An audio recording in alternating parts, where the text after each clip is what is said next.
ఓం తత్సత్. ఓం ప్రాతర్భజామి మనసా వచసామగమ్యం వాచో విభాంతి నిఖిల యదనుగ్రహేణ యన్నేతి నేతి వచనైః నిగమా అవోచుః తం దేవదేవం అజం అచ్యుతం ఆహురర్గ్రయం. ప్రాతకాలమున నేను ఆ ఆత్మను మనసుచే భజిస్తున్నాను. ఆ ఆత్మ వాక్కులకు అంతుపట్టదు. దాని అనుగ్రహంతోనే వాక్కులు వ్యక్తమగుచున్నవి. ఆత్మను ఇది కాదు ఇది కాదు, న ఇతి అను నిషేధ పద్ధతిలో ఆగమములు అనగా ఉపనిషత్తులు తెలియపరుస్తున్నవి. ఆత్మను దేవదేవుడని, అజుడని అంటే పుట్టికే లేనివాడని, అచ్యుతుడని అనగా మార్పులు లేనివాడని, ఆది పురుషుడని ఆ వేదాలు తెలియజేస్తున్నవి. అటువంటి ఆత్మను నేను ప్రాతకాలంలో నమస్కారం చేస్తున్నాను, భజిస్తున్నాను. ఓం తత్సత్. హరి ఓం. సదాముక్తి సుధార్ణవంలో ప్రశ్నోత్తర తరంగాన్ని మనం అవగాహన చేసుకుంటూ ఉన్నాం. ఇప్పుడు మళ్ళీ ఈ 10-11 శ్లోకాలను చెప్పుకుంటున్నాం. 10వ శ్లోకంలో ప్రశ్న, 11లో సమాధానం. ప్రశ్న వేస్తున్నాడు శిష్యుడు. ఆత్మశక్త్యా జగత్సర్వం ప్రవర్తత ఇతి ఈరితే సంభవతి ఏవ కర్తృత్వం అకర్త ఆత్మా కథం వద. 11వ శ్లోకంలో ఆత్మ అకర్త జగత్ తస్య సాన్నిధ్యాదేవ భాసతే నా జగత్ ప్రేరకశ్చాత్మా విశ్వ అభావేపి దీప్యతే. ఇవి 2 శ్లోకాలు. 10వ శ్లోకంలో ఏం చెప్తున్నాడు చూడండి. ఆత్మ జగత్శక్త్యా జగత్ సర్వం ప్రవర్తత ఇతి ఈరితే. ఈ ఆత్మ యొక్క శక్తి చేతనే జగత్ సర్వం ప్రవర్తత ఇతి ఈరితే. ఈ జగత్తు సర్వము, ఈ జగత్తంతా కూడా పని చలనం జరిగినట్టు, ఏదో కర్మలు చేస్తూ ఉన్నట్టు అంతా చలనాత్మకంగా ఉంది కదా.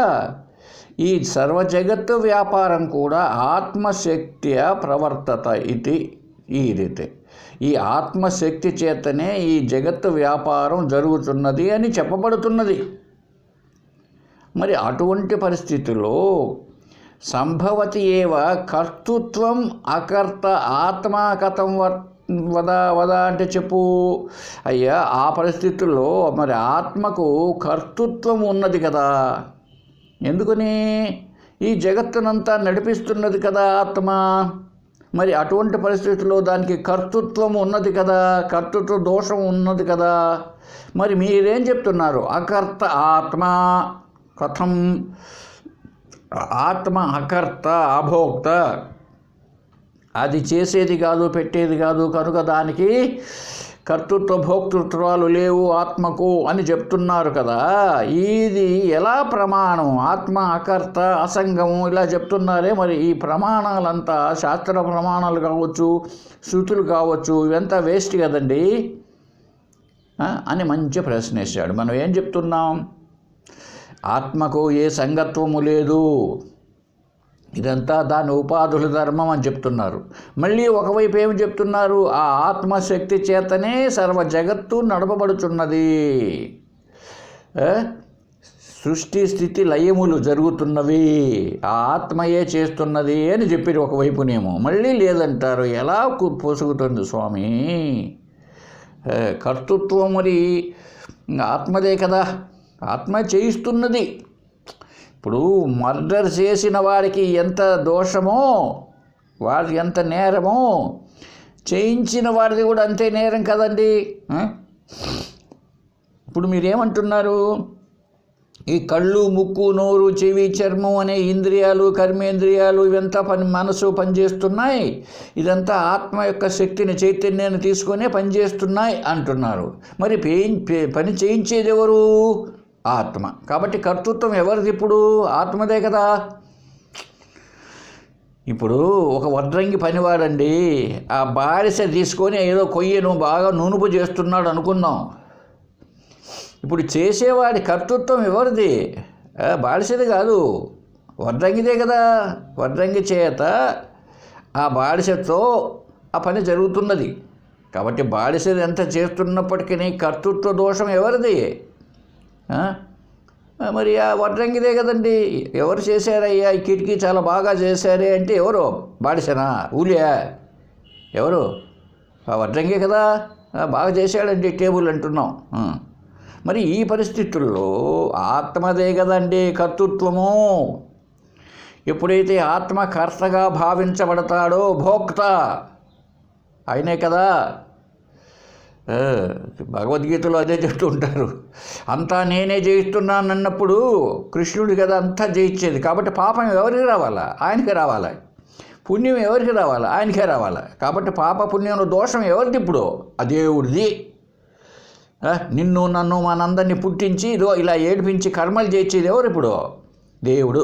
అదేంటి మరి ఆయన జయిస్తూ ఉంటే పాప పుణ్యాలు ఆయనకి రావాలి కానీ మనకేం కర్మ ఈ జీవుడికి? ఏమండి, చాలామంది చెప్తూ ఉంటారు ఈ జీవాత్మ అనేక మంది ఆత్మలో నిష్కాని వాళ్ళు ఎవరు చెప్తారు? ఆత్మలు అనేకం, చేయించేవాడు ఆయన. మరి ఆయన చేయిస్తే ఆయనకే కదా పాపము. ఏదో తమాషగా ఒక కథ చెప్తుంటారండి. ఒకడు నేరం చేశాడంట, మర్డర్ చేశాడండి, కూనీ చేశాడండి. పోలీసులు పట్టుకోపోయి కోర్టుకు అప్పగించారు. కోర్టులో వాడు ఏం చేశాడు? భగవద్గీత పైన ప్రమాణం చేసి చెప్తున్నా అని ప్రమాణం చేసి చెప్పేటప్పుడు అడిగాడంట జడ్జిని, సార్ నేను భగవద్గీత పైన ప్రమాణం చేసి చెప్తున్నా, మరి చేయించేవాడు ఎవరండి? నాకెక్కడిదండి జీవుడిగా, నాకెక్కడిది శక్తి? చేయించేవాడు ఆయనే కదా, కృష్ణుడే కదా చేయిస్తున్నాడని చెప్పాడు కదా, సర్వము నేనే కదా అని కదా చెప్పింది చేయించేవాడు. కాబట్టి నేను చేసి నాకు అసలు మర్డర్ చేసే శక్తి ఎక్కడదండి? కాబట్టి నాకు శిక్ష ఏంటి? చేస్తే ఆయన కేసుకోపోండి ఆ కృష్ణుడికి అన్నా అంట. అప్పుడు ఆ జడ్జి గారు ఏం చెప్పాడు తెలుసా? నిజమేనాయనా, నీకు శిక్ష వేసే శక్తి నాకెక్కడిది? నేను మనుష్య మాత్రుణ్ణి. అదే కదా భవ సవ్యసాచిన్ నీకు కృష్ణుడు ఎక్కడో చెప్తాడు, నువ్వు సవ్యసాచి, నువ్వు ఊరికే చేసేవాడు వేరా, నేను కదరా చేయించేదని.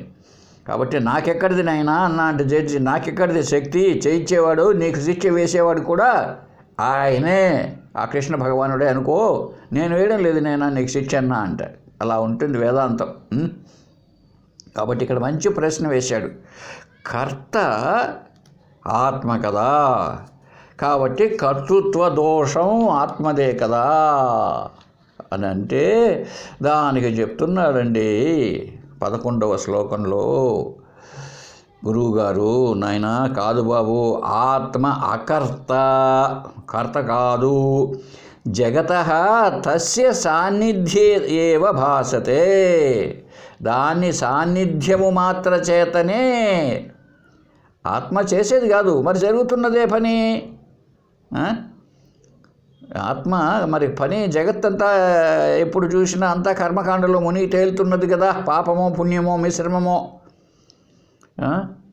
కాబట్టి మరి నువ్వేమంటున్నావు? ఆత్మే కదా కర్త అంటున్నావు. కాదు, ఆత్మ కేవలం అలాగే ఉంది, దాని సాన్నిధ్యము మాత్రం చేత, అంటే దాని దగ్గరలో సన్నిధిలో ఉన్నంత మాత్రం చేతనే ఇదంతా పనులు జరుగుతున్నాయి. నా జగత్తు ప్రేరకచ్చే ఆత్మ, ఈ జగత్తును ప్రేరేపించడం కూడా లేదది. అక్కడ జగత్తునంతా ప్రేరేపించుడే, నువ్వు మర్డర్ చేసిరా పో అన్నాడే, అలా ఏం అనడం లేదు ఆయన. అది ఎలా ఉంది? స్వయంగా నిరపేక్షంగా ప్రకాశిస్తున్నదే కానీ ఈ అవిద్య కల్పితమైనటువంటి విశ్వ అభావేపి దీప్యతే, ఈ విశ్వాన్ని అంతా కూడా, ఈ జగత్తునంతా, ఈ విశ్వాన్ని, ప్రపంచాన్నంతా నడపడం లేదది. అది దేన్ని అపేక్షించకుండా స్వయం తన పాటికి తానున్నది. ఇదంతా అవిద్యా కల్పము చేత, అజ్ఞానము చేత విశ్వం పైన, విశ్వమే జరుగుతున్నది, ఆత్మ పైన ఆరోపిస్తున్నాం. అది స్వయం జ్యోతి. విశ్వం ఉంటే, విశ్వం ఉంటే, ఈ జగత్తు ఉంటే జగత్తును ప్రకాశింపజేస్తున్నది. జగత్తు లేదు, అది స్వయం ప్రకాశకమే. అది ఆత్మ అన్నది స్వయం ప్రకాశకమే. ఇప్పుడు ఈ డిసెంబర్ నెల వచ్చేసింది, పల్లెల్లో చలికాలం పెడితే అంతా కూడా బయట కూర్చొని తెల్లవారుజామున లేచి చలిమంట వేసుకుంటూ చుట్టూ కూర్చొని ఉంటారు చలికి తట్టుకోవడానికి. ఇప్పుడు ఆ చలిమంట ఏమండి, ఒక్కసారి మనం ఆలోచిద్దామండి, గ్రంథాన్ని పక్కన పెట్టి. ఆ చలిమంట నిజానికి నీ దగ్గరికి వచ్చి, ఓ చలి వెళ్ళిపో, ఓ చర్మమా నువ్వు వేడిగా ఉండు అని ఏమైనా చేసిందండి? చూడండి, ఆ చలిమంట వల్ల చలిపోయింది అంటున్నాం మనం. చలిమంట వల్ల చలిపోయింది అంటున్నాం. నిజానికి చలిమంట ఏం చేసింది? తన పాటికి తాను ఆ మంట వెలుగుతూ ఉందండి, అంతే. నువ్వు దాని సాన్నిధ్యానికి వెళ్ళావు, అందువల్ల నీకు చలిపోయింది. కానీ చలిమంట నీ చలిని ఎక్కడ ఏం చేసింది? నీ పోగొట్టి చలి రమ్మని నిన్ను వద్దని ఏమన్నా అన్నదా? చూడండి, మంచి ఎగ్జాంపుల్ నేను చెప్పేది. కాబట్టి ఆత్మ నిరపేక్షంగా ప్రకాశిస్తున్నది, దానికి ఎలాంటి సంబంధము లేదు. ఎందుకంటే ఆత్మ కర్త కాదు, కాబట్టి అది భోక్త కాదు, అన్నీ అంతే. ఇప్పుడు మనం దానిపైన అజ్ఞానం చేత ఆరోపిస్తున్నాం. పుణ్యాత్మ, వాళ్ళు అన్నట్టు ఇస్కాన్ వాళ్ళ పుణ్యాత్మ, పాపాత్మ, ధర్మాత్మ అని ఆత్మలు అనేకమని. మరి ఆత్మ ఎటువంటిది? అది ఏ సంబంధము లేదు. అందువల్ల దాని ఆత్మ గురించి చెబుతూ ఉపదేశ సాహస్యలో ఒక మాట అన్నాడండి, నిర్గుణం నిష్క్రియం నిత్యం నిర్ద్వంద్వం యన్నిరామయం శుద్ధం బుద్ధం తదా ముక్తం. అది తత్ బ్రహ్మ అస్మి ఇది ధారయేత్. అటువంటి బ్రహ్మ నేనే అని బాగా ధ్యానం చేయవయ్యా అని మనకు సలహా ఇచ్చింది శాస్త్రం. అటువంటి బ్రహ్మ నేనే అని నువ్వు ధారణ చేయి. జీవుని ఎందుకు అనుకుంటావు? ఎవరు బ్రహ్మ? నిర్గుణం, ఏ గుణాలు లేనటువంటి, నిష్క్రియం, ఏ కర్మలు చేయడం లేదు, నిత్యం, అది ఎల్లప్పటికీ ఉంటుంది, నశించదు. నిర్ద్వంద్వం, ద్వంద్వములు లేవు, శీతోష్ణాదులు సుఖదుఖాలు అన్నవి ఆత్మకు లేవు. నిరామయం, నిరామయం అంటే ఏ మలినము లేదు, సకల మలరహితమైనటువంటిది, అంటే దాంతో ఏ సంగత్వము లేదు, ఏదో ఇంకొకటి వచ్చి చేరిందనడానికి ఏం లేదు. శుద్ధం, పరిశుద్ధమైనటువంటిది. బుద్ధం, కేవల బోధ, కేవల జ్ఞానస్వరూపం. ముక్తం, బంధమే లేదు ఆత్మకి, అది బంధరహితం. కనుక ఇది జ్ఞాపకం పెట్టుకో. తత్ బ్రహ్మ, అది బ్రహ్మ, అది అస్మి, అది అయి ఉన్నాను నేను, ఇది ఇలాగా ధారయేత్. నువ్వు ధారణ చెయ్యి. ఎందుకు అనుకుంటావు జీవుణ్ణని? ఒకసారి ఆలోచించుకో. శరీరం కంటే బయటికి రాను.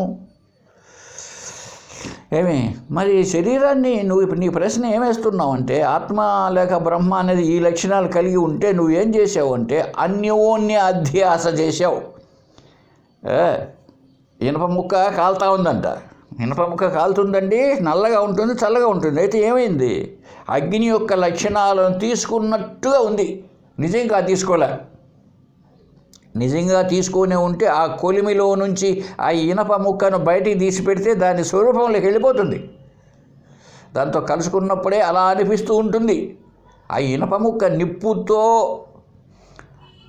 ఉన్నప్పుడే నిప్పు యొక్క అలా కనిపిస్తున్నది, కానీ నిజానికి దానికి ఏమీ అంటుకోలే. అంతేకాదండి, ఒక మంచి ఎగ్జాంపుల్ ఇచ్చాడు చూడండి. ఇక్కడే మనం చాలాసార్లు చెప్పుకున్నాం. రాజవత్ సాక్షిమాత్రత్వాత్ సాన్నిధ్యాద్ భ్రామకో యథా భ్రామయన్ జగద్ ఆత్మాహం నిష్క్రియో అకారోహో అద్వయ. ఎటువంటిదయ్యా ఆత్మ అంటేది? అది ఎలాగ ఉంది? అది ఆత్మ జగత్ రూపముతో ఉంది. వాస్తవానికి ఉపాధి లేకుండా చూస్తే తన స్వరూపం ఉపాధితో కలిసి ఉంది. అయితే ఉపాధిని తొలగించి చూస్తే పారమార్థిక సత్యంగా కేవల చిత్తు రూపమే. కేవల చిత్రూపమే. ఏంటిది? నేను. జగదాత్మ అహం. అది ఆత్మ ఎవరు? నేనంటే ఆత్మ. అహం బ్రహ్మాస్మి, నేనది బ్రహ్మ. ఎటువంటి ఉన్నా క్రియాశూన్యత్వం, ఏ పని చేయడంలా నిష్క్రియ. చూడండి మరి ఎట్లా పనిచేస్తుందండి? ఇదే జడము. చూడండి తమాషా. ఈ శరీర మనోబుద్ధులకు స్వాతంత్రం లేదు. అవి జడములు, ఇంకొక దానిపైన ఆధారపడి ఉన్నాయి. దేనిపైన? ఆత్మ అనే చైతన్యం పైన ఆధారపడి పనిచేస్తున్నాయి. ఏమండి? మరి ఇవి జడము, ఇవి ఎట్లా పనిచేస్తున్నాయండి? ఆత్మ అది క్రియారహితము అని చెప్పారు మీరు. ఏ పని చెయ్యదు, కర్త కాదు అన్నారు. ఇవే చేయలేవు. ఎట్లా మరి జరుగుతోంది? అంత చలనాత్మకంగా ఉంది కదండి. జగత్తంతా చలనాత్మకంగా ఉంది. ఈ జగత్త జడము, చైతన్యం కాదు. మరి ఆత్మ చేసేది కాదు. ఎట్లా కుదురుతుందండి? ఇక్కడే అన్ని మతాలు పప్పులో కాలు వేస్తాయి. పప్పు అంటూ ఉంటారు. ఆయన ఎవరినో ఆ పప్పులో కాలు వేసినట్టు. దీనికి మంచి ఎగ్జాంపుల్ ఇచ్చాడండి. ఎట్లంట? ఉపాధి లేకపోతే ఏం చెప్తున్నాడు? సూదంటు రాయి దగ్గర ఇనుము కదులుచుండగా అన్నాడండి. ఇది సూదంటు రాయి అంటే అయస్కాంతం. చాలాసార్లు చెప్పాను మీకు ఈ ఉదాహరణ. నేను అయస్కాంతం, మ్యాగ్నెట్ ఒక టేబుల్ పైన ఉంది. అది ఇనుప ముద్దలాగా ఉంటుంది అనుకోండి. ఎట్లా అయస్కాంతం అది ఏమీ చేయడం లేదు, తన పాటికి తాను ఉందండి. అలాగే దాని కొంచెం సన్నిధానంలో, దాని దగ్గరలో పిన్ను పెడితే ఆ పిన్ను పరిగెత్తుకుంటా వచ్చి ఇనుప ముక్కను ఖర్చుకుంటుందండి. ఖర్చుకొని ఇప్పుడు ఆ ఇనుప ముక్కకు చైతన్యం వచ్చేసింది, మ్యాగ్నెట్ అయిపోయింది. ఏది? ఆ పిన్ను. ఆ పిన్నుకు కూడా ఏమైంది? అయస్కాంత ధర్మాలు వచ్చేసాయి. ఎందువల్ల? అసలు నిజం కాదు అది జడము. మరి ఎందువల్ల వచ్చింది? ఇదిగో దీని సాన్నిధ్యం వల్ల, దీని సన్నిధిలో ఉన్నందువల్ల ఇనపదైనటువంటి పిన్నుకు అయస్కాంత ధర్మాలు వచ్చాయి. ఇప్పుడు ఆ పిన్నుకు ఇంకో కొన్ని పిన్నులో ఇంకేదో కలిపి ఇనపయ్యే ఉంచామనుకోండి, అవన్నీ కలుసుకుంటాయి. ఎవరికి? పిన్నుకు. అవన్నీ చైతన్యవంతం అవుతున్నాయి. ఇప్పుడు అర్థమైందా మనకు? అలాగే ఈ జగత్తు, ఈ జీవుడు అనబడేటువంటి నేను, మనోబుద్ధులు, ఇంద్రియాలు, ఇవంతా కూడా ఏమైపోయిందంటే ఈ బుద్ధి, ఈ జీవభావము, ఈ అంతఃకరణము అనేటువంటిది అతి సమీపమున ఉండేటప్పటికీ ఆత్మ ఏం చేయలేదు, అది తన పాటికి తాను ఉంది. ఇవి సమీపమునికి వెళ్ళేటప్పటికీ వీటికి ఆ చైతన్యం అనే లక్షణం, సత్ చిత్ ఆనందం అధ్యాస చేత వీటికి కల్పించడం జరిగింది. అందువల్ల ఇవి కర్తలవుతున్నాయి ఇప్పుడు. అంతేగాని ఈ జడ పదార్థాలు ఎలా పనిచేస్తాయంటే ఆ చైతన్యాన్ని తీసుకొని అది ఏమన్నా ఇచ్చిందా అంటే ఇవ్వలే. ఆ మ్యాగ్నెట్ తన అయస్కాంత శక్తిని వాటన్నిటికీ ఏమన్నా ఇచ్చిందా? ఇవ్వలే. చూసామండి ఇప్పుడు. కాబట్టి ఆ రూపేణ ఇప్పుడు మీరు అయస్కాంతాన్ని ఒక ఆత్మగా అనుకుంటే అది అలా ఉంటేనే ఇవన్నీ ఆ పిన్నులన్నీ వచ్చి తగులుకుంటున్నాయి. చూడండి, ఇది ఒక మంచి దృష్టాంతం.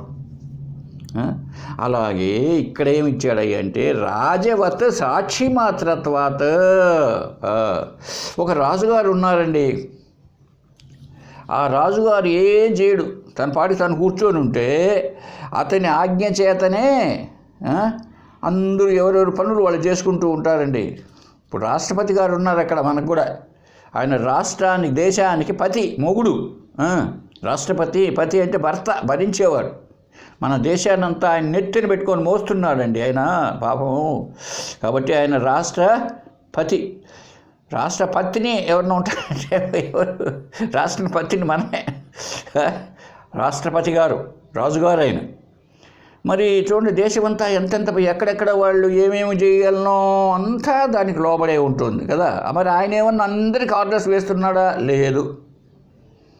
అదే నాటక దీప ప్రకరణం అని ఒకటి ఉందండి. నాటక దీప ప్రకరణం ఇక్కడ వేదాంత పంచదశిలో అక్కడ చెప్పబడుతుంది. ఆ స్టేజీ పైన అంత ఫిడేల్ వాయించే అయినా, వీణ వాయించే అయినా, తబలా కొట్టే అయినా, హార్మోన్ అందరూ రెడీగా ఉండాలంట. నాట్యం చేసే నాట్యకర్త కూడా, నాట్యం చేసే ఆవిడ కూడా ఉన్నది అక్కడే. స్టేజీ పైన లైట్లన్నీ వెలుగుతున్నాయి, అందరూ కూర్చొని ఉన్నారు. అయితే ఇంకా మొదలు పెట్టలేదండి. ఎందుకు? ఆ రాజుగారి సింహాసనం ఖాళీగా ఉంది. అది ఇప్పుడు రాజుగారి సింహాసనంలో వచ్చి ఆయన గారు కూర్చున్నారండి.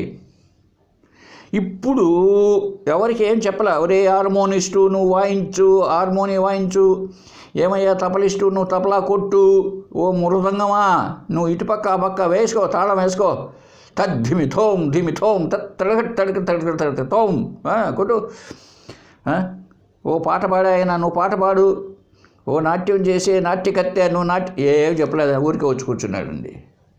ఇప్పుడు ఎవరి పనులు వాళ్ళు చేస్తున్నారు చూడండి. ఇప్పుడు విచిత్రంగా లేదు? అలాగే అని పోల్చాడండి ఇక్కడ. రాజవత్ సాక్షి మాత్రత్వాత్ సాన్నిధ్యాద్ భ్రామకో ఏదా. ఇది కూడా సత్యం అంటే కాదు, భ్రామ, ఇది కూడా ఒక భ్రమే. రాజుగారు కూర్చోంటే ఎట్లా జరిగిందో ఆత్మ అన్నది అలా ఉంటేనే మరి ఎట్లా చేయాలండి? భ్రామకోయద, అది ఆ భ్రాంతి చేత, మాయ చేత జగదుత్పత్తి స్థితి లయాలు జరుగుతున్నట్టుగా ఉంది. అందువల్ల భ్రామయన్ తెలియనట్టు అనుకుంటూ ఉన్నారు మూఢులు. అంతా చేస్తున్నది ఆత్మ, ఇది పనిమాలిన ఆత్మ, ఇది పాపాత్మ, నువ్వు పాత కుండవు నేను ఉత్తముండను అని అంటూ ఉంటారు కొన్ని మతస్థులు వాళ్ళు. ఓ దేవా, ఓ ప్రభువా, నేను పాత కుండను నీవు ఉత్తముండవు అని అనుకుంటూ ఉంటావు. పాత కుండగా ఒకరిని, ఉత్తముండగా ఒకరిని చేసేసుకొని, వాస్తవానికి ఏం లేదు. ఈ రాజుగారు ఎట్లయితే ఉన్నాడో అలాగే మాయ చేత జగత్ ఉత్పత్తి స్థితిలయములు నిజంగా ఉన్నాయా అంటే లేవు కదా. మన అనుభవంలో కూడా ఉంది, నిద్రలు ఏమీ లేవు. ఎప్పుడైతే అలా ఉందో ఈ ఆత్మే అన్నీ చేయిస్తున్నది అనుకుంటూ ఉంటారు. చూడండి, ఇంకా ఒక మంచి ఎగ్జాంపుల్ చెప్పుకుందామండి. మనం అందరూ పనుకొని నిద్రపోతున్నారండి. పొద్దు ములిచింది, లోకంలో ఉన్న జనులందరూ లేచారు, తెల్లవారింది లేయండి అన్నారు. ఎవరి పనులకు వాళ్ళు పోతున్నారు. ఆ చెట్లు సూర్యరశ్మిని తీసుకొని అవంతా కూడా చిగురిస్తున్నాయి, పిండి పదార్థం కార్బన్ డైఆక్సైడ్ పిండి పదార్థాన్ని తయారు చేసుకుంటున్నాయి, అన్ని రకాల ఉన్నాయి. భగవంతుని ధ్యానం చేసేవాడు ధ్యానం చేస్తున్నాడు, భగవద్గీత పారాయణం చేసేవాడు పారాయణం చేస్తున్నాడు, భాగవతం చెప్పే గురువు గారు భాగవతాన్ని చెప్తున్నాడు. సత్సంగంలో కూర్చొనేసి చాలామంది ఉన్నారు ఇప్పుడు, చాగంటి కోటేశ్వరరావు అంటే ఎంతోమంది బ్రహ్మాండంగా చెప్తూ ఉంటారు టీవీలో. వాళ్ళంతా రెడీ అయిపోయి పొద్దున్నే స్టేజీ పైకి వచ్చేసి మొదలు పెట్టేశారు. చూడు నాయన, శ్రీరామ ఆంజనేయ స్వామి సముద్రాన్ని లంఘించి సంజీవిని పర్వతం పోయేటప్పుడు ఆయన అలసిపోయేటప్పటికి ఒక చెమట బిందువు పడింది నాయన నేను ఆ సముద్రంలో. ఆ చెమట బిందువును ఒక చేప మింగింది, ఆ చేప మింగి ఒక పిల్లోని గనింది. వాడి పేరు మత్స్యవల్లభుడు, ఆయన ఆంజనేయ స్వామి కొడుకు. కాబట్టి ఆయనకు ఒక ఆంజనేయ స్వామి కూడా ఒక భార్య ఉంది, కొడుకు పుట్టినాడు కదా. కాబట్టి మనం కూడా ఆంజనేయ స్వామి పెళ్లి చేద్దాం రండి, అందరూ ఏకాదశి నాడు పెళ్లి చేద్దాం చెప్తూ ఉంటారన్నమాట. ఇదంతా జరుగుతుందండి. ఇదంతా ఎవరి వల్ల? ఈ మధ్యలో పేకాటకు రెడీ అవుతున్నాడు ఒకడు, క్లబ్బు పోవడానికి, పేకాట ఆడడానికి. ఒకడు ఏం చేస్తున్నాడు, పొద్దు మూలిస్తే పండు కూడా దోమేది ఆ బ్రాందీతో విస్కీతో. కాబట్టి బ్రాందీ బాటల కోసం వాడు పోయి షాపుకు పోయి బ్రాందీతోనే పళ్ళు తవ్వుతారంటారే. కొంతమందికి బెడ్ కాఫీ ఎలాగో వాళ్ళకు bed drink, bed brandy, bed whisky, bed rum వాళ్ళు చేస్తున్నారు. కొంతమంది తొందరగా రెడీ అయిపోయి ఆ బస్ స్టాండ్కో రైల్వే స్టేషన్కి పోతున్నారు. ఎందుకు? పిక్ ప్యాకెట్లు కొట్టడానికి, అంటే దొంగతనం చేయడానికి. ఇప్పుడు ఈ పనులన్నీ సూర్యుడు చేస్తున్నాడండి, అంతే కదా. మరి సూర్యుడు రానంత వరకు ఎవరు అందరూ పడుకో ఉన్నారు. ఇప్పుడు చేయించేది ఎవరు? సూర్యుడా? అయ్యా బాబు, నువ్వు భగవద్గీత పారాయణం చేయి, నువ్వు సుందరకాండ పారాయణం చేయి, నువ్వు విష్ణు సహస్రనామం చదువు, నువ్వు లలితా సహస్రనామం చదువు, నువ్వు టెంకాయ కొట్టు, నువ్వు ముఖానికి ఎంత విభూతి పూసుకో, నువ్వు 3 నామాలు ఇట్ట పెట్టుకో, తెల్లారింది స్నానం చేసి. ఎవరు చెప్పినారు నీకు? అయితే ఎట్లా జరుగుతుంది? ఆ సూర్యుని సాన్నిధ్యము వల్ల మాత్రమే. అయితే ఆయన ఏమైనా చేశాడా? ఆయన ఏమీ చేయలేదు. ఏమండి, ఆయన ఏమన్నా చేశాడా? ఏ పని అన్నా? ఆయన ఏ పని చేసేవాడు కాదు. అది తన పాటికి తానే ఎందుకు సర్వము తనే వ్యాపించి ఉన్నాడు. నీకు ఏం చేయాలి? అసలు లోకమే మిథ్య. అయితే ఈ మిథ్యలో తోడు ఆ మిథ్య, ఇప్పుడు వాడికి ఎవడికో కల్లో దప్పికైందంట. కల్లో దప్పికైతే వాడు నీళ్ళు తాగాలి. కల్లో ఉండే కడవ, కల్లో ఉన్న టమ్లరు, కల్లో ఉన్న కడవ నీళ్లు తాగాలి, అంతే కదా కల్లో. అలాగే మాయలో పడి మాయగానే ఊహించుకుంటూ, మాయగానే జీవిస్తూ, మాయలోనే బతుకుతూ, మాయలోనే చచ్చిపోవడం. అది మాయ అంటే అజ్ఞానం. అది అజ్ఞానంలో అన్నీ ఉన్నాయనుకుంటూ, అందరిని వదిలిపెట్టాను అనుకుంటూ, పుట్టినాను అనుకుంటూ, పెరిగాను అనుకుంటూ మాయలోనే చనిపోవడం, మళ్ళీ మాయలోనే పుట్టడం. ఏ మాయలో? సరే, తల్లి యొక్క మావిలో. అది ఇదే జరుగుతున్నది. అంతేగాని ఆ ఆత్మ అన్నది ఏమీ చేసేది కాదు. కర్తృత్వ అభిమానమే లేదు. ఈ కర్తృత్వ అభిమానం పెట్టుకోవడం ఏంటి మనకు బంధం? అది వాస్తవానికి నేను కర్తను, నేనెవరు? ఆత్మ. నేనని నా సాన్నిధ్యము చేత మాత్రమే, ఏమండి, నా సాన్నిధ్యం చేత మాత్రమే అన్ని పనులు, ఈ ఇంద్రియాలు అన్నీ జరుగుతున్నాయి. నేనెవరు? అహం బ్రహ్మాస్మి. నేను కేవల జ్ఞానం. ఆ జ్ఞానాన్ని అరువు తీసుకున్న ఇవంతా పని చేస్తున్నాయి. కాబట్టి రేపు చచ్చిపోతే కూడా అయిపోతాయి, చచ్చిపోతాయి. అంతేగాని ఇంకా ఏమీ నశించవు. చనిపోయేటప్పుడు కూడా ఈ శరీరం చనిపోతుంది. నేను నా పాటికి నేను ఉంటా. నా వేషం అయిపోయిందండి. ఒక తమాషా చూడండి, మనం ఎంత జీవిస్తున్నామో. ఒకప్పుడు ఎన్టీ రామారావు అని ఆయన ఉన్నాడండి, ఎప్పుడు రోజులకు తెలియకపోవచ్చు, బ్రహ్మాండం యాక్టర్. హరిశ్చంద్ర సినిమా వేసినారు, వరలక్ష్మి అనుకుంటా, చంద్రమతి. దాంట్లో భార్యను అమ్ముకొని పాపం శవాలను కాలుస్తూ మాయామేయ జగంబె నిత్యమని భావించి అని పాపం పద్యాలన్నీ చెప్తూ శ్మశానంలో కాటి కాపరిగా ఉంటాడండి, ఏడుస్తూ. ఇప్పుడు ఆ ఏడ్చేది ఎవరు? హరిశ్చంద్రుడా, ఎన్టీ రామారావా? ఎన్టీ రామారావు భార్య నమ్ముకున్నాడా? సరే, భార్య చనిపోతే ఇంకొక పెళ్లి చేసుకున్నాడు. పాపం ఆ పెళ్లి చేసుకునేటప్పటికి కొంచెం వచ్చేసింది వాళ్ళ అల్లుడు గారికి. పాపం లాగి ఈడ్చిపెట్టి కొట్టాడు ఒక్క ఏటు ఆ ఎన్టీ రామారావు వాళ్ళ అల్లుడు గారు. పోయి పడ్డాడు, పోయిందని హిందూ మహాసముద్రంలో పోయి పడ్డాడు. పెళ్లి చేసుకుంటావు దుర్మార్గుడా, మేమంతా ఏం కావాలా? మాకు వస్తూ ఉంది కదా అప్పుడంతా ఫైల్స్ అన్నీ, ఇప్పుడు అన్నీ ఆమె దగ్గరికి పోతున్నాయి. కాబట్టి అప్పుడు ఎన్టీ రామారావా, హరిశ్చంద్రుడా? ఎవరండి ఏడ్చేది? హరిశ్చంద్రుడు. మరి హరిశ్చంద్రుడే ఎన్టీ రామారావు కదా, ఎన్టీ రామారావే కదా హరిశ్చంద్రుడు. ఎన్టీ రామారావు ఆయన స్వస్వరూపం. ఆయన వేషం వేసుకున్నాడు, వేషం తీసేస్తాడు. అలాగే మనం కూడా ఈ జీవభావము అన్న వేషం వేసుకొని ఆ పాత్ర నిర్వహిస్తున్నాం. దీన్ని గుర్తుపెట్టుకోవాలి మనం. ఈ విషయాన్ని మనం గుర్తుపెట్టుకొని జీవించాలి.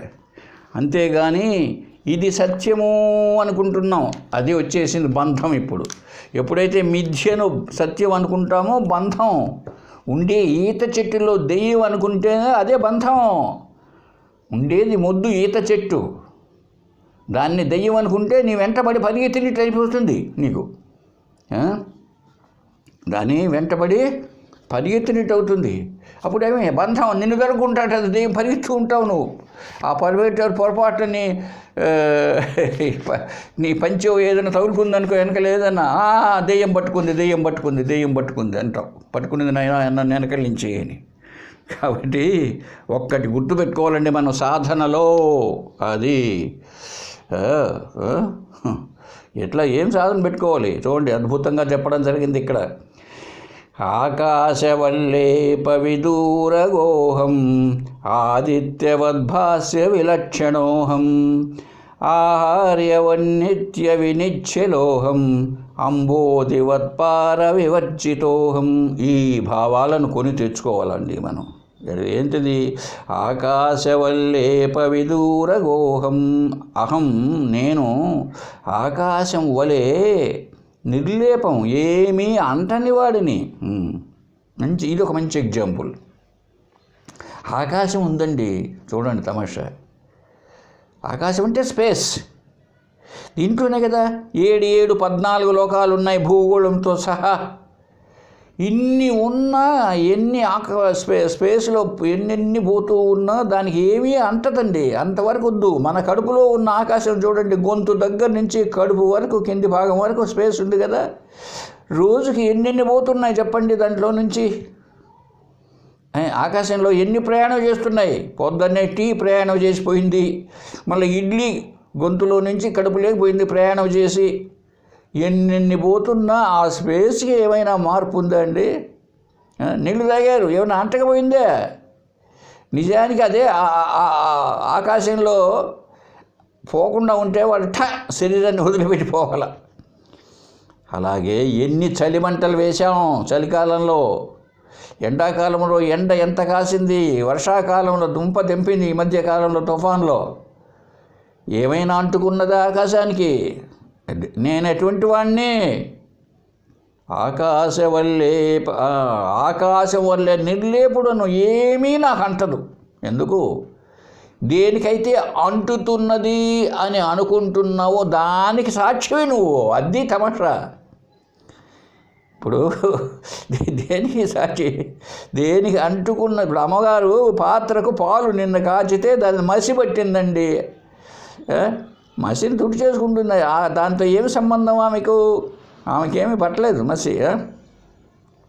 కాబట్టి నేను ఆకాశం వలె ఏమీ అంటని వాడిని, నేననేవాడిని ఉంటేనే ఇవన్నీ పనిచేస్తున్నాయి. ఆకాశం అన్నది ఉంటేనే ఇన్ని. మనకు ముక్కులోంచి గాలి పోవాలంటే ముక్కులో ఆకాశం ఉండాలండి. కడుపులోకి ఇడ్లీ పోవాలంటే కడుపులో ఆకాశం ఉండాలి. నీ మూత్రాశయం ఫుల్ అయింది, అంతా బయటికి రావాలి పొద్దున్నే అంటే అక్కడ స్పేస్ ఉండాలి. చూడండి ఎంత ఉందో ప్రతి ఒక్కటి. నీ రక్తనాళాల్లో ఆకాశం అనేది ఉంటేనే అంటే స్పేస్, రక్తం ప్రసరిస్తుంది అన్నిట్లో ప్రతి చోట్లో. మరి దానికి ఏమైనా అంటుతున్నదా? ఏమి అంటడం లేదు.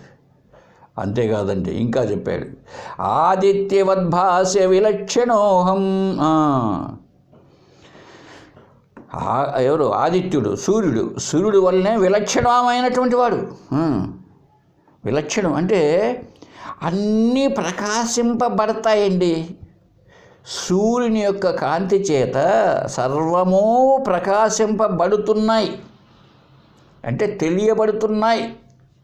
మరి సూర్యుడు ప్రకాశింపబడనివాడు, ఆయనేమి లైట్ వేసి మనం చూడాల్సిన పనిలే, అన్నిటికీ ప్రకాశం ఇచ్చేవాడు కనుక ఆయన స్వయం ప్రకాశకుడు. స్వయం ప్రకాశకం, అది వేరే దాని చేత తెలియబడినది కాదు. అలాగే ఆత్మ స్వయం ప్రకాశకమైనది. ఎందుకు? మీరు ఆత్మ అంటే ఏంటి?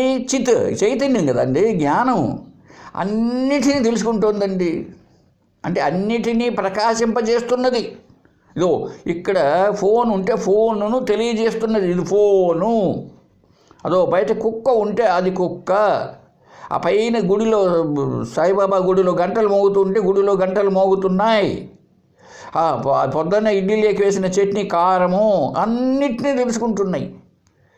అదో అక్కడ పోలవరం సోమవరం తెలుస్తూ ఉన్నది, అన్నిటినీ తెలుసుకుంటుంది బాబు. కార్తీక మాసం అందరూ స్నానాలు పోతున్నారు, 1000 దీపాలు వెలిగిస్తున్నారు, అన్నిటినీ తెలుసుకుంటున్నారు. మరి అన్నిటినీ తెలుసుకుని దాన్నే తెలుసుకోవాలి. ఇప్పుడు ఏది తెలుసుకోలేదు, అన్నిటినీ తెలుసుకుని దాన్ని ఏది తెలుసుకుంటారు చెప్పండి? కాబట్టి అది అన్నింటికీ సాక్షి. ఎట్లా అయితే సూర్యుడు అన్నింటినీ ప్రకాశింపజేస్తూ తన ప్రకాశమునకు ఇంకొక దానిపైన ఆధారపడకుండా ఉంటాడో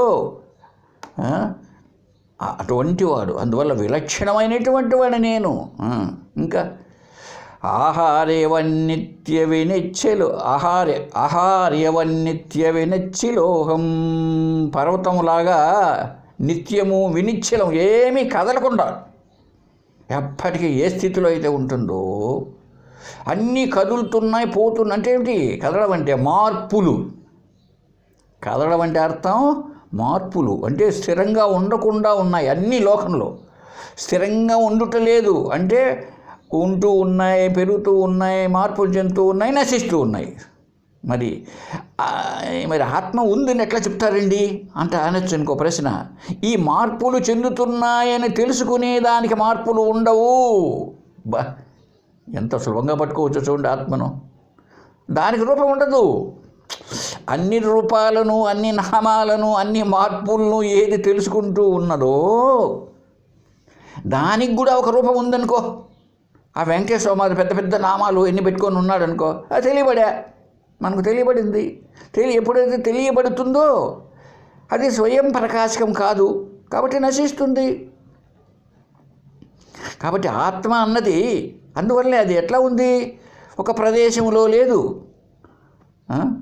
కాలగత, దేశగత, వస్తుగత పరిమితులకు లోనైనది కాదు. అందువల్ల విలక్షణమైనది ఆత్మ. పర్వతంలాగా ఏమండి నిశ్చలమైనది. తర్వాత అంబోధివత్పార వివర్జితోహం, అహం నేను సముద్రము వలె పారము లేనిది, అంటే దాట శక్యము కానిది, అవతలి గట్టు లేనిది. నదులకు వీటన్నిటికంటే ఆవలి గట్టు ఉంటుంది, అపారం అంటారు. అందుకే అపారం అంటే దాట శక్యము కానటువంటిది, అంటే అంతులేనిది. అంటే ఏంటి, ఎండ్ లేనిది, అంటే అంతటను వ్యాపించినది. అది ఎప్పుడైతే జ్ఞానం అన్నామో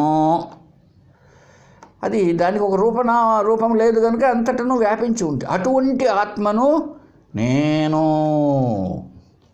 అంతేగాని మారిపోయేటువంటి శరీర మనోబుద్ధులతో నాకు కర్తృత్వం భోక్తృత్వం ఉన్నాయి అని అనుకున్నావా నీకు బంధమే.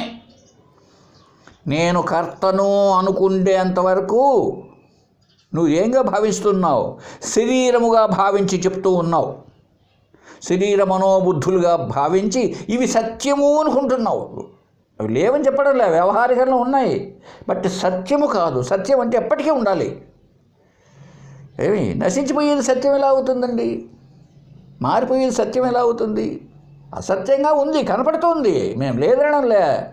ఇప్పుడు ఆకాశం బ్లూ రంగుతో కనపడడంలే, ఎవరు పూసినారు అక్కడ పెయింట్? ఏమండి ఆ ఎడారిలో నీళ్లు కనపడడంలే, ఎవరు పోసినారు అక్కడ నీళ్లు? కాబట్టి సత్యం కాదు. మనమేమనుకుంటున్నాం, ఈ అజ్ఞానం చేత సత్యం అనుకుంటున్నాం. ఇప్పుడు అసత్యాన్ని సత్యం అనుకుంటున్నాం. అకర్త, అభోక్త అయిన ఆత్మస్వరూపం మనది అయినా ఏం చేస్తున్నాం, సత్యము కానటువంటి శరీర మనోబుద్ధులు నేను అనుకుంటున్నాం. అలాగే జగత్తు నేను అనుకుంటున్నాం. జగత్తుకు ఒక సృష్టి అంతా కల్పించినాం, మనసు కల్పించిందంతా. ఒక ఆయన యేసుక్రీస్తు దేవుడు అని కల్పించేశాడు, ఇంకొక ఆయన మేరీ దేవత అన్నాడు, ఒక ఆయన అల్లాహ్ అక్బర్ అల్లా బిస్మిల్లా ఇల్లిల్లాహ్ అన్నాడు ఒక ఆయన కౌశల్య సుప్రజారామ పూర్వ సంధ్యా నివర్తతే, లేవయ్యా తెల్లారి నేను పని చేయాల్సి ఉంటుంది. ఓ రామ తెల్లారి నువ్వు పనుకుంటావా, ఇంకా తెల్లారి ముందే నువ్వు లేయాలి కదా. ఆయనకు ఇది మనం చెప్పే డ్యూటీ అండి ఆయనకు పాపం అని ఒక ఆయన అంటాడు. ఇంకా కమలాకుచ చూచుక కుంకుమతో నియతారు నితాతుల నీలతను కమలాయతలోచన లోకపతే విజయీ భవ వెంకట శైలపతే. ఎట్టటోడు అయ్యా నువ్వు వెంకటేశ. కమలాకుచ చూచుక కుంకుమతో, ఆ కమలాదేవి ఉన్నదే లక్ష్మీదేవి, ఆమె తన స్తనముల యొక్క చూచుకములకు కుంకుమ పూసుకుంటుంది. నువ్వు నీ రంగు ఎట్టాడిది, నీ రంగు నీలం రంగు, నువ్వు బ్లూ కలరు. నువ్వేం చేసినావు తెలుసా, ఆమెను కౌగిలించుకున్నావు, లవ్. దాంతో ఆమె స్తనములకు ఉన్న కూర్చుక అంతా నీ శరీరానికి అంటుకునింది. ఏమి శృంగారమయ్యా నీది, అబ్బా ఏమి శ్లోకమయ్యా, సుప్రభాతం, అద్భుతం. చూడు తెల్లారి లేచినా కూడా మనకి ఈ భావాలు పోలే. ఏ భావాలు, ఆ కుచములు, ఈ భావాలు పోవడంలే. నడిరే ఈ జాములో స్వామి నిన్ను చేర దిగి వచ్చును పోలా. మన వ్యధవ భావాలు మనం అవి ఆయనకు కూడా అంటగట్టేశాం, ఆయనకు కూడా అంటగట్టాం, పరమాత్మకు కూడా ఇట్లా కొంతమంది. కాబట్టి ఇదంతా మన కల్పన. మనం ఎవరం, ఆత్మస్వరూపం, జ్ఞానస్వరూపం. కాబట్టి సముద్రము వలె అంతటను వ్యాపించి ఎంతో అంతము లేదు దానికి, అటువంటి వాడిని నేను. ఇలాగా గుర్తుపెట్టుకోవాలండి. ఇంకా చెప్పాడు చూడండి తమాషా. నమే దేహే న సంబంధ మేఘేనేవ విహాయ సహ అతః కుతో మే తత్ ధర్మ జాగ్రత్త స్వప్న సుషుప్తయ. అయ్యా, ఈ నేనని ఆత్మ ఎటువంటిది తెలుసా? నమే దేహే న సంబంధ, నాకు శరీరంతో సంబంధం లేదు. శరీరంతో సంబంధం ఉంటే ఆ శరీరం మారిపోయే కొద్దీ ఇది మారిపోవాలి, మళ్ళీ జ్ఞాపకాలు రాకూడదు మనకు. బాల్యంలో ఉన్న శరీరం పోతానే బాల్యావస్థ మనకు గుర్తు రాకూడదు, పోయింది మారిపోయిందిలే. మన జ్ఞానం కనుక బాల్యంలో ఏం జరిగిందో చెప్తున్నాం, కొనసాగుతున్నది. కాబట్టి నేను దేహం కాదు, ఎట్టటువంటి నేను. మేఘేనేవ విహాయ సహ, ఆకాశంలో మేఘానికి ఎటువంటి విహరిస్తున్నాయో మేఘాలు, ఆ మేఘముతో ఆకాశానికి సంబంధం లేదు. ఏమండి, మేఘముతో సంబంధమే లేదు. అట్లే నాకు శరీరముతో సంబంధము లేదు. కాబట్టి ఈ శరీర ధర్మాలైనటువంటి జాగ్రత్త స్వప్న సుషుప్తులు నాకు ఎక్కడివయ్యా? చూడు, ఇవి ఎవరికి? ఈ మెలకువ కళ నిద్ర ఎవరు? శరీరానికి సంబంధం. నాకేం సంబంధం? శరీరాన్ని దర్శించేవాడిని నేను, ద్రష్ట, దృక్ స్వరూపం నాది, కేవలం చూపు. అటువంటి నేను తెలుసుకునేవాడికి ఆ శరీరాలతో సంబంధం నాకేంటయ్యా పిచ్చివాడా? కాబట్టి నాకు సంబంధమే లేదు. అనవసరంగా కొని తెచ్చుకున్నాం భ్రాంతి, అధ్యాస. ఈ భ్రాంతి అంతా పోవాలి. అందుకే మాటికి శాస్త్రం చూడండి ఎంత గొప్పగా చెప్తున్నదో. మనలోని భావాలు తొలగించడానికి కోసం శాస్త్రం ఎంత కష్టపడుతున్నదో ఈ భావాలను. సరేనండి, చెప్తున్నాడు ఇక్కడ. ఆత్మ ప్రేరకుడు కాదు, ఆత్మ కర్త కాదండి అనేటప్పటికీ 12వ శ్లోకంలో ఏం చెప్పాడండి చూడండి. అసంగ ఆత్మ అతి సాన్నిధ్యాత్ జగన్నిత్యం ప్రవర్తతే. అది అయస్కాంతస్య సాన్నిధ్యాన్ న కించి చలతి సూచిక. ఈ సదాముక్తి సుధార్ణవంలో 12వ శ్లోకం చెప్తున్నాడు. అసంగ ఆత్మ ఇది సాన్నిధ్యాత్ జగత్ నిత్యం ప్రవర్తతే. అది అసంగమైన ఆత్మ యొక్క, అది అసంగం, దేంతో టచ్ లేదు దానికి. అటువంటి దాని యొక్క సాన్నిధ్యాత్, దాని సన్నిధానంలో, దానికి నీరెస్ట్గా ఉన్నటువంటి జగత్ సత్యంగానా అండి? కాదు, ఆ అధ్యాస వల్ల, అంతేగాని నిజంగా కాదు. మళ్ళీ నిరంతరం నిజం కాదు. జగత్తు వ్యాపారం కలిగి ఉంది అని ప్రశ్న వేస్తున్నాడండి. చూడు, ఇక్కడ శిష్యుని యొక్క ప్రశ్న జవాబు ఇక్కడే ఉంది. ఒక లైన్లో ప్రశ్న, ఒక లైన్లో ఇది. అసంగాత్ ఆత్మ ఇది సాన్నిధ్యాత్ జగత్ నిత్యం ప్రవర్తతే.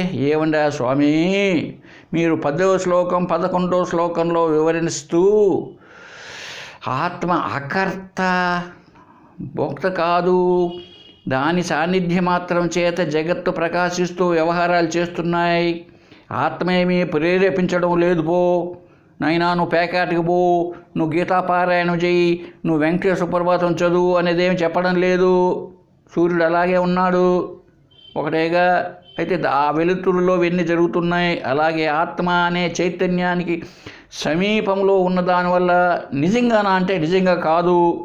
ఎలా అయితే కలలో ఉన్నటువంటి విమానాన్ని నీవు నీ సొంతం వేసి మీ దొడ్లో కట్టుకొని దాన్ని వేసుకొని ఆకాశంలో పోతున్నావు, కాబట్టి స్వప్నమే మిథ్య, నీ విమానము మిథ్య. స్వప్నమే మిథ్య, కలే లేదు, నువ్వు కల్పించుకున్నావు.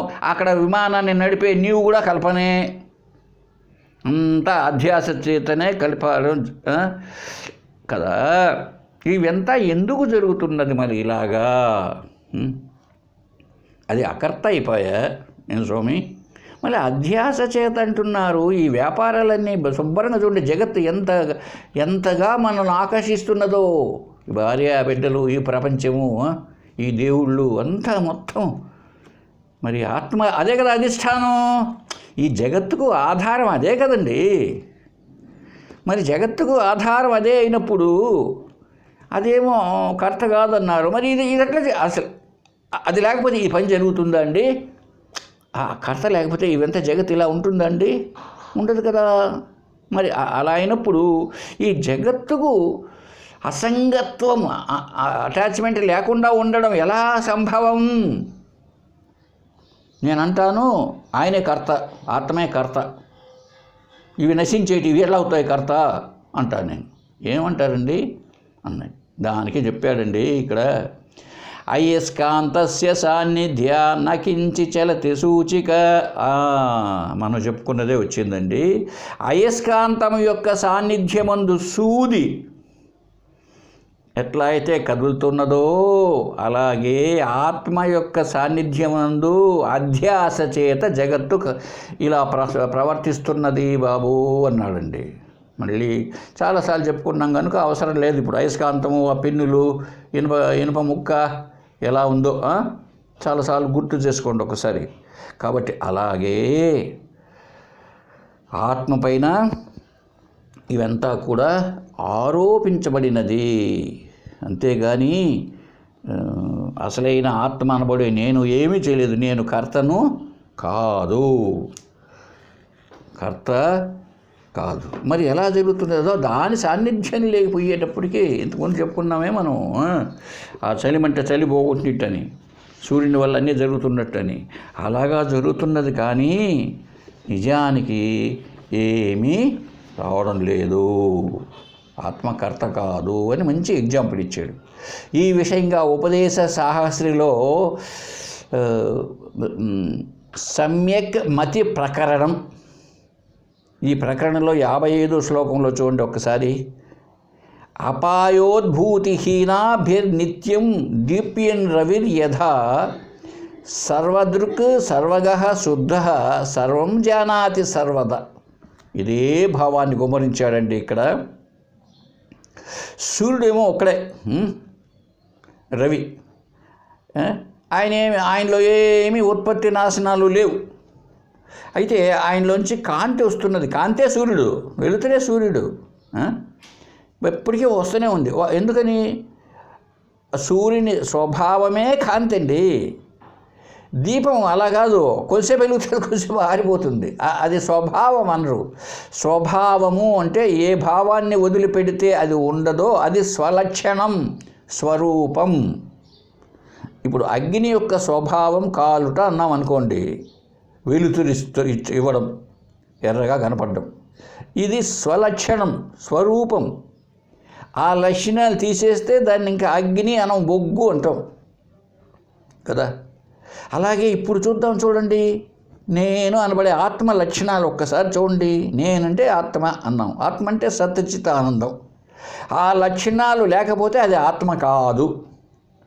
జగత్ లక్షణం అది అనృతం అంటే అసత్యం, దుఃఖం, తర్వాత నశించేది. ఈ లక్షణాలు చెప్పుకున్నాం. ఆత్మ అన్నది అద్వైతం, ఈ జగత్ అనేది ద్వైతం. ఇలా చెప్పుకున్నాం ఆ లక్షణాలు, ఈ లక్షణాలు చాలాసార్లు. మనం ఒక్కసారి ఆ లక్షణాలను తీసేసి చూద్దాం, అది కాదు. ఇప్పుడు ఏం కల్పించినా ఆత్మలో ఆ సత్యచిత్త లక్షణాలు ఉండవు. ఆత్మకు చూడండి, కర్తృత్వం చెప్పితే మనం కర్తగా ఉండేవాడు చెప్పితే కర్త ఎప్పుడు అవుతాడో భోక్త అవుతాడు కదండి. కర్మ చేసేవాడండి కర్త. కర్మ చేస్తే కర్మ ఫలితం ఉంటుంది. ఇప్పుడు నెలంతా ఉద్యోగం చేస్తే నెల జీతం వచ్చింది. ఈ రోజంతా వాడు కూలికి పోతే సాయంత్రం కూలి డబ్బులు ఇచ్చాడు.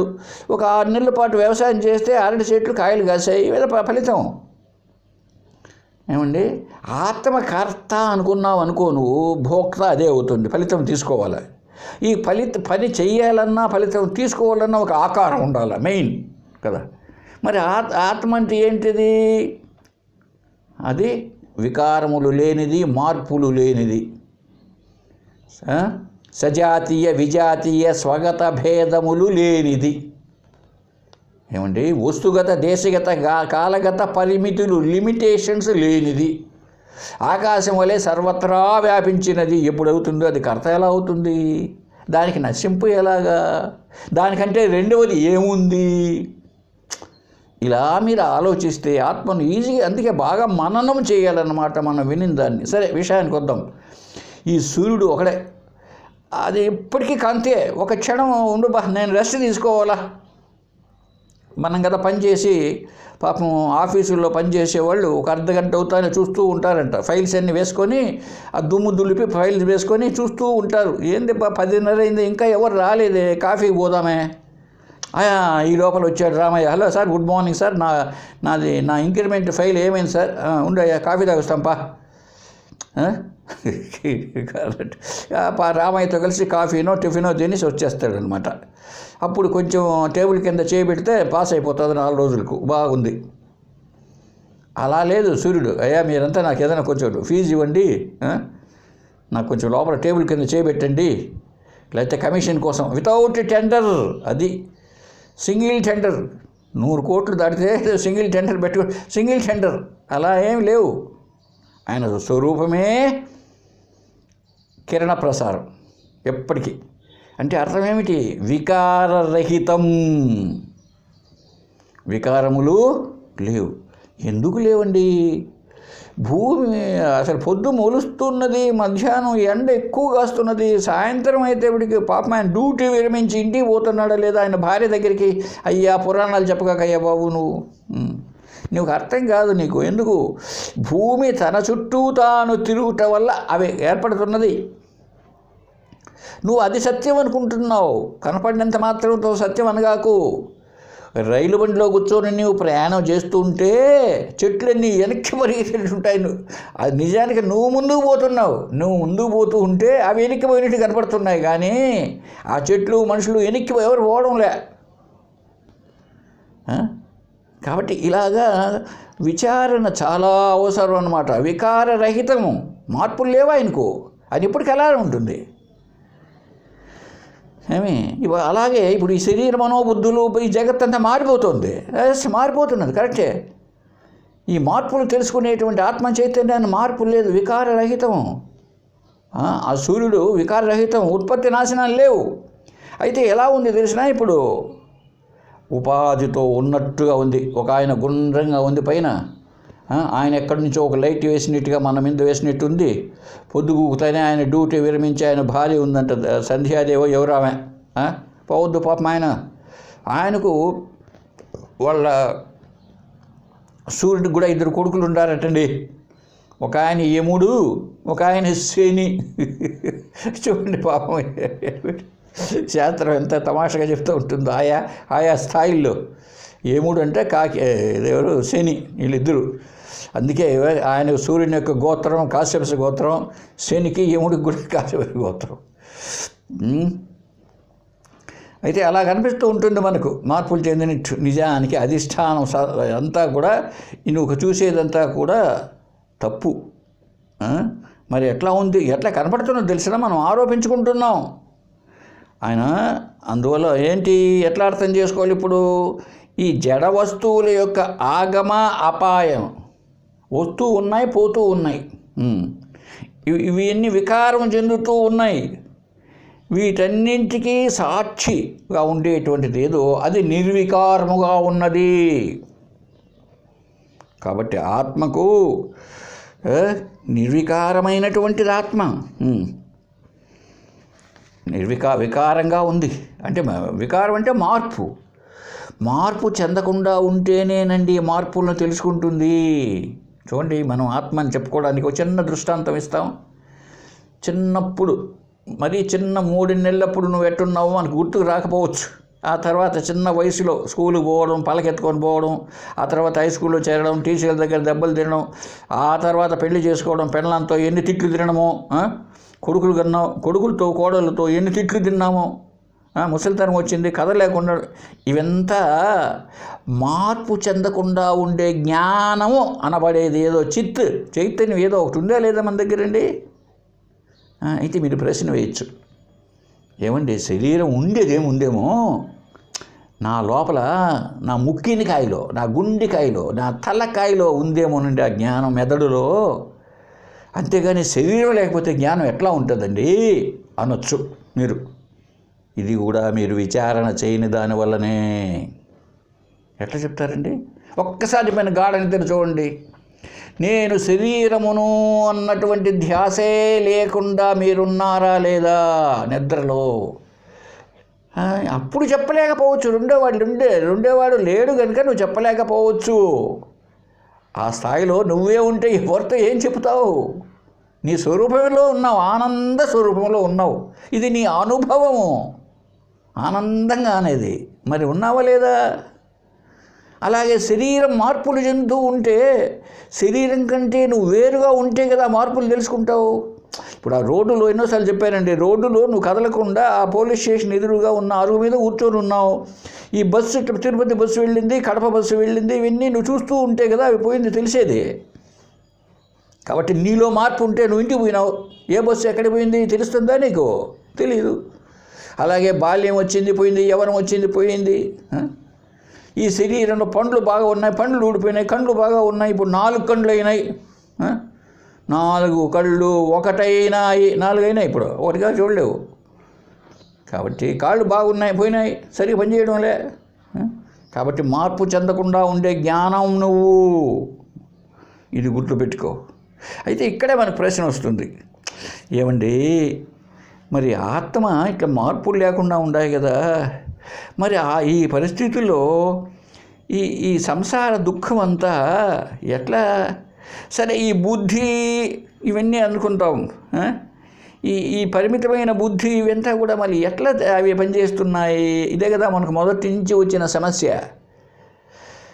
అంటే దానికి చెప్పాడండి, అన్య దృష్టికి శరీర తావత్ మాత్రోహి అవిద్యయా జలేందు ఉద్యమ అభిమాస్తు తద్ధర్మాచ విభావ్యతే అవిద్య చేత. అది చివరికి ఏంటి అంటే అడగద్దు, అజ్ఞానమే బాబు కారణం. తెలియకనే, తెలియనిదే కారణం, ఇంక వేరే ఏం కారణంలే. తెలియదు అన్నది కారణం. ఎప్పుడైతే అయిందో ఈ శరీరంతో పోల్చుకున్నాం మనం. ఎప్పుడు మన స్వరూపం తెలియదో, ఇప్పుడు త్రాడు అన్నది తెలియకపోతే కదండి ప్రాము అన్నది, లేకపోతే పూలమాల అన్నావు. తెలిస్తే అంటావా? అను. సముద్రం దగ్గర పోతే ఎండబడుతూ ఉంటే ముత్యపు చెప్పులంతా వెండిలాగా తెల్లగా ఉంటే వెండి అనుకున్నావు నువ్వు. ఎందుకు? అవి ముత్యపు చెప్పులు అన్న జ్ఞానం లేదు కనుక, అంతే కదా. అలాగే నువ్వు ఫలానా అని తెలియని దాని వలన ఇప్పుడు కనిపించే దానిని, దేనికి ఎక్కడ కనిపిస్తున్నది? ఆత్మ మీద ఆరోపించబడినటువంటి దాన్ని అధ్యాసరుక అది సత్యం అనుకుంటున్నాం, అంతే. ఈ శరీరమే ఇంతే ఉండాను, నేను 3 మూళ్ళ జానుడు ఉండాను, ఈ శరీరం కంటే నేను వేరు కాదు, ఈ శరీరమే నేను అనుకుంటున్నా. ఒక్క విషయం చెప్పాడండి, జలేందు ఉద్యూపమాభివస్తు, జలమునందు ప్రతిబింబించేటువంటి చంద్రుడికి అన్నాడండి. మంచి ఎగ్జాంపుల్ ఇచ్చాడు ఇక్కడ. రాత్రిపూట ఒక 10 కడవలు ఉన్నాయి ఇంట్లో, తొట్టి దగ్గర. తొట్టి 4-5 కడవలు ఉన్నాయనుకుందాం. ఒక పిల్లవాడు చూచాడు, అక్కడ తొట్టిలోనూ చంద్రుడు ఉన్నాడు, ఈ కడవలోనూ చంద్రుడు ఉన్నాడు. పెద్ద కడవ, దాంట్లోనూ చూస్తే చంద్రుడు ఉన్నాడు. అబ్బా ఎంతమంది చంద్రులు ఉన్నారయ్యా అన్నాడు. బాగానే ఉంది. తొట్టిలోని చంద్రుడు పదిరిపోతున్నాడు, ఊగిపోతున్నాడండి. అయ్యయ్యో చంద్రుడు పదిరిపోతున్నాడు అంటున్నాడు. ఏం జరిగిందో ఈ పాటికి మీకు అర్థమై ఉంటుంది. ఏంటి? చంద్రుడు పదర్లే, నీళ్లు కదులుతున్నాయి. ఇంకొక కడవలో కదలకుండా ఉన్నాడు చంద్రుడు. ఇంకొక కడవలో, ఇంకొక పాత్రలో చంద్రుడు అంతా మురికిగా ఉన్నాడు. ఎందుకో తెలుసా? మురికి నీళ్లు. కానీ మురికి నీళ్ళ వల్ల చంద్రుడు మురికిగా కనపడుతున్నాడు. నీళ్లు కదిలితే చంద్రుడు కదిలిపోయినట్టుగా ఉన్నాడు. ఇది అంటే ఇవంతా చంద్రుడి పైన ఆరోపించాం. అలాగే చూడండి, ఈ మూఢ దృష్టికి, అది మూఢుడైన వాడి దృష్టిలో ఈ నీళ్ల యొక్క ధర్మాలంతా కూడా చంద్రుడికి మనం ఆపాదించినట్లుగా కాబట్టి బాబు, ఆత్మకు ఈ సంసార ధర్మాలు ఆరోపిస్తున్నాం కానీ నిజముగా ఏమీ లేవు బాబు. ఈ విషయాన్ని బాగా గుర్తుపెట్టుకో. అంతేగాని నిజంగానే నీవు ఎట్లా అయితే చెప్పాడండి, ఎట్లా అయితే కళలోంచి లేస్తూనే కళలో చూచినటువంటి దరిద్రము, కళలో ఉన్న పిచ్చి పిచ్చి ఇవంతా కూడా మాయమైపోయాయో, అలాగే నువ్వు ఇప్పుడు జ్ఞానంలో లేస్తే, నిద్ర లేస్తే ఈ జాగ్రత్త ప్రపంచం కూడా మిథ్య అన్నది అర్థమైపోతుంది. మిథ్య. కాబట్టి మిథ్యతో ఇదంతా మిథ్యగానే వ్యవహరిస్తూ ఉంటావు. మిథ్య వ్యవహారం మనం చేస్తూ ఉంటాం.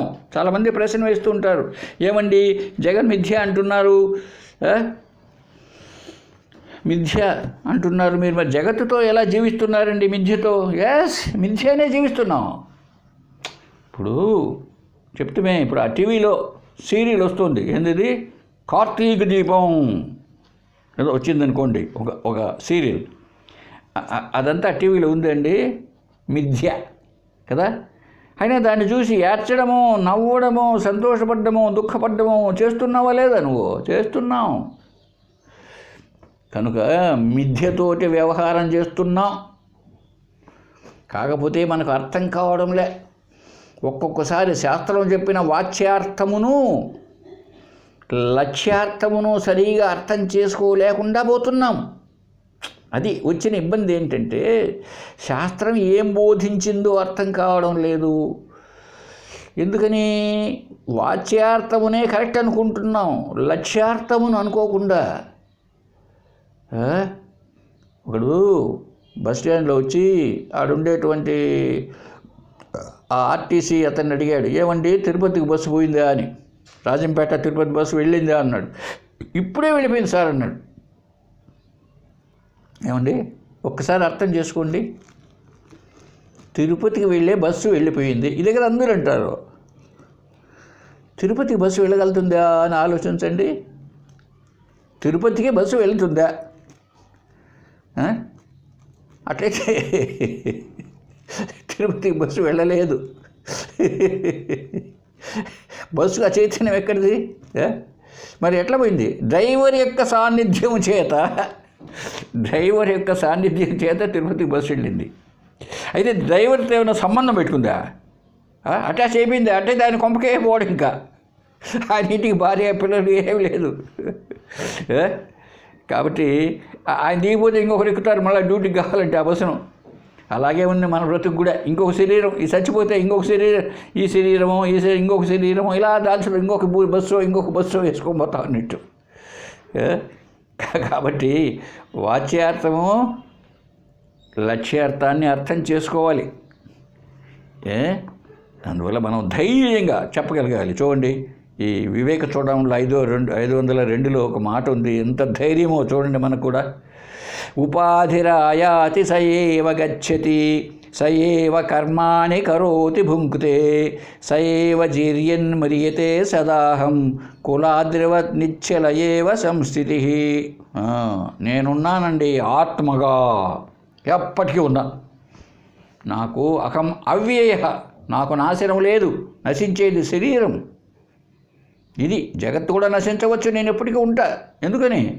ఇప్పుడు ప్రళయం అంటారండి, అంతా పోయిందని నాశనం అయ్యి. అంతా పోయిందనడానికి ఎవడో చూసేవాడు కావాలండి, లేకపోతే పోయిందని ఎట్లా అంటావు?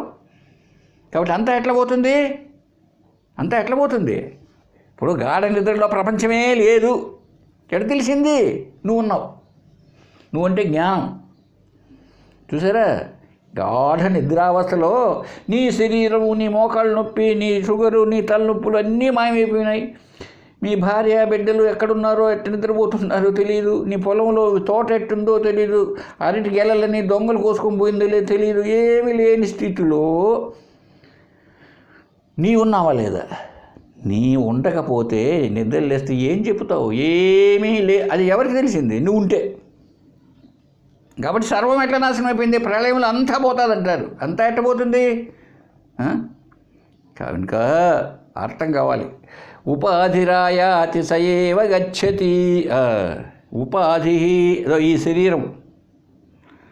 ఉపాధి అంటే ఇంకొక దాని ద్వారా వెల్లడి కావడం.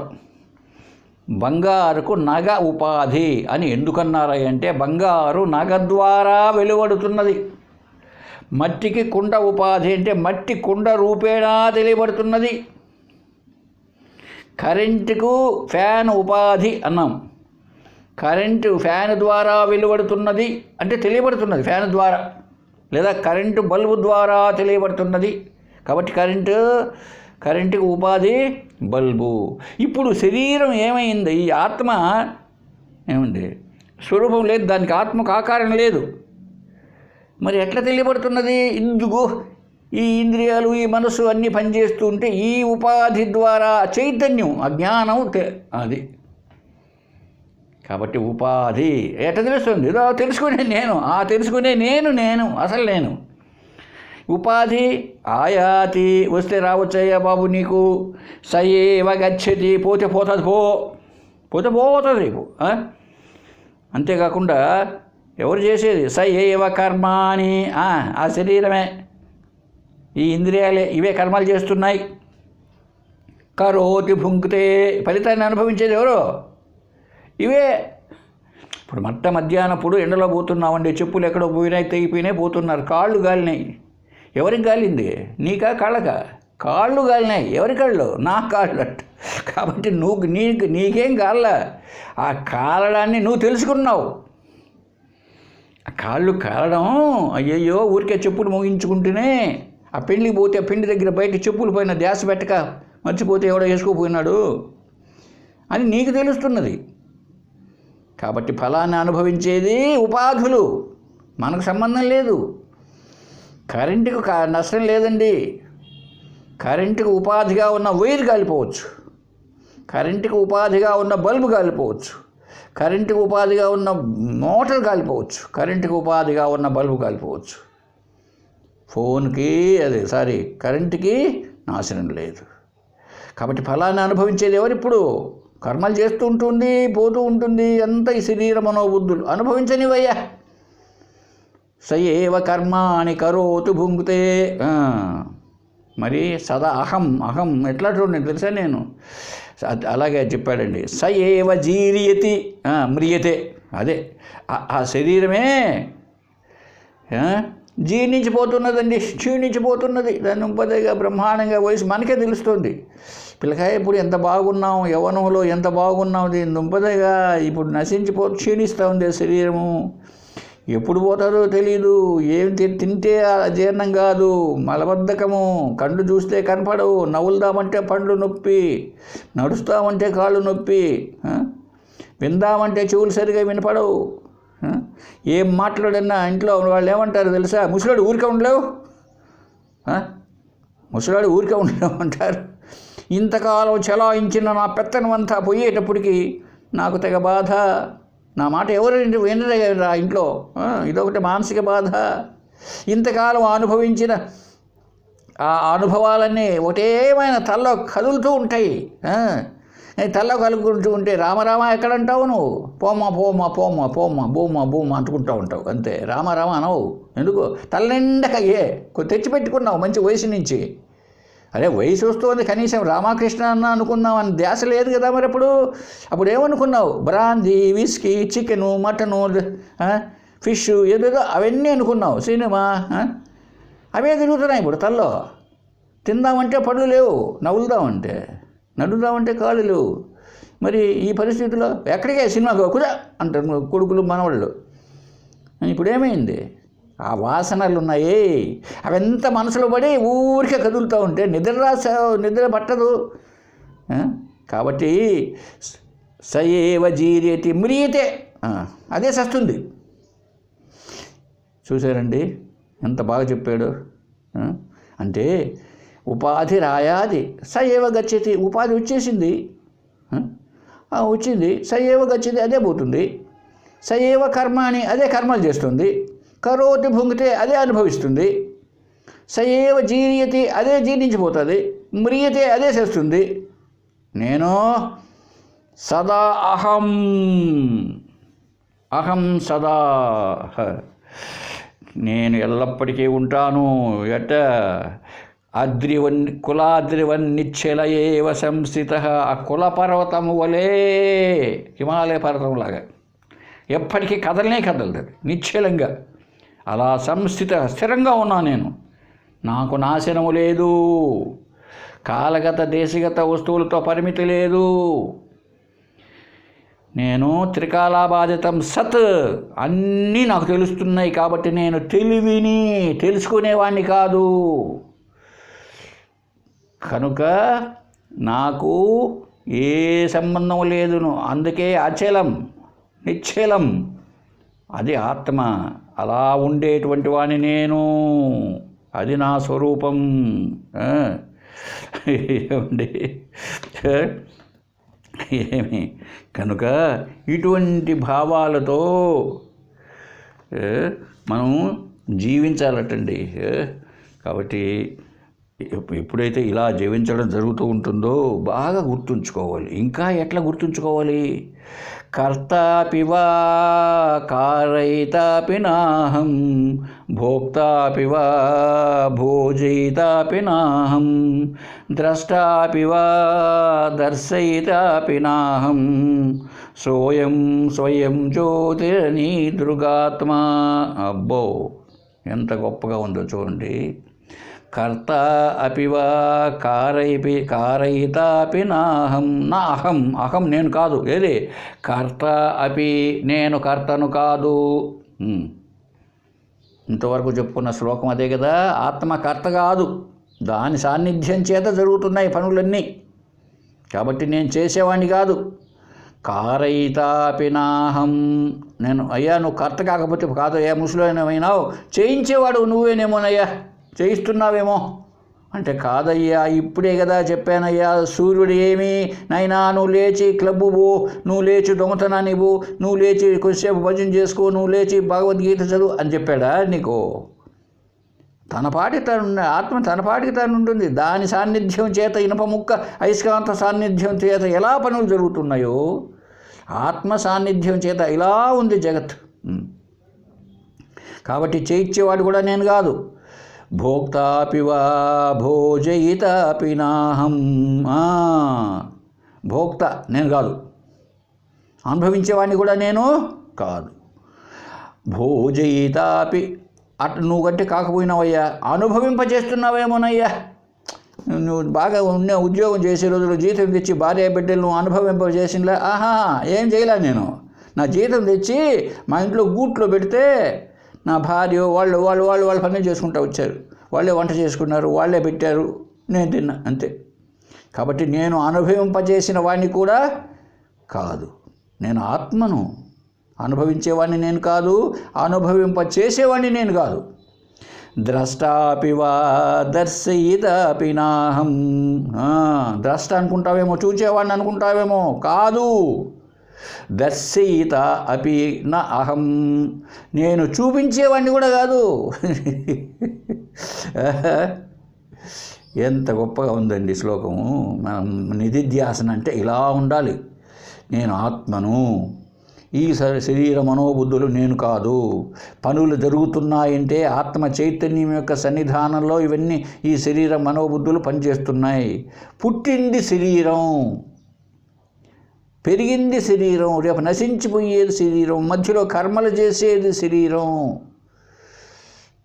నేను ఏ సంబంధము లేదు నాకు. కర్తాపి వా కారయితాపి నాహం, భోక్తాపి వా భోజయితాపి నాహం, ద్రష్టాపి వా దర్శయితాపి నాహం. మరి ఎవరయ్యా నేను? సోయం సహ అయం, అది సహ ఆ పరమాత్మే. అయం స్వయం జ్యోతి, ఈ స్వయం జ్యోతి ఒకరి చేత వెలిగించబడి ఉన్నది కాదు. అంటే జడ పదార్థం కాదు, తాను తెలియబడడానికి ఇంకొకరి ఆధారం కాదు. అది ఇంకొక ఆశ్రయం పైన ఇంకొక దాన్ని ఆశ్రయించి ఉన్నది కాదు. తాను స్వయం తన పాటికి తానే ఉన్నది. దీపమైతే మనం వెలిగిస్తే కాసేపు వెలిగింది, ఆరిపోయింది. సూర్యుని ఎవరు వెలిగించారు? దీపము తనను తానే సూర్యుడిని తెలియజేయలేదు. సూర్యుడు అలా కాదు, సర్వప్రకాశకుడు. అలాగే ఆత్మ అంతటిని తెలుసుకుంటుంది. కనుక నేను ఎటువంటి వాడిని? సర్వ విలక్షణమైనటువంటి వాడిని. స్వయం జ్యోతి, స్వయం ప్రకాశమైన ఆత్మ. అహం, నేను ఆత్మస్వరూపాన్ని.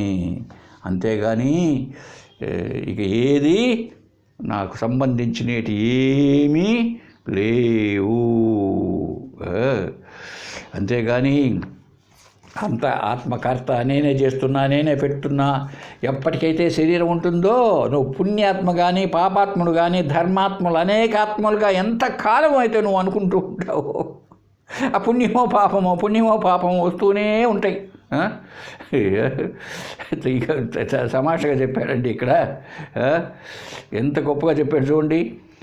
జలే వాపి స్థలే వాపి లోకత్వేష జడాత్మక నాహం విలిప్యే తద్ధర్మై ఘటధర్మై నభూయధ. అది ఘటధర్మ, కుండ యొక్క ధర్మము ఏమండి?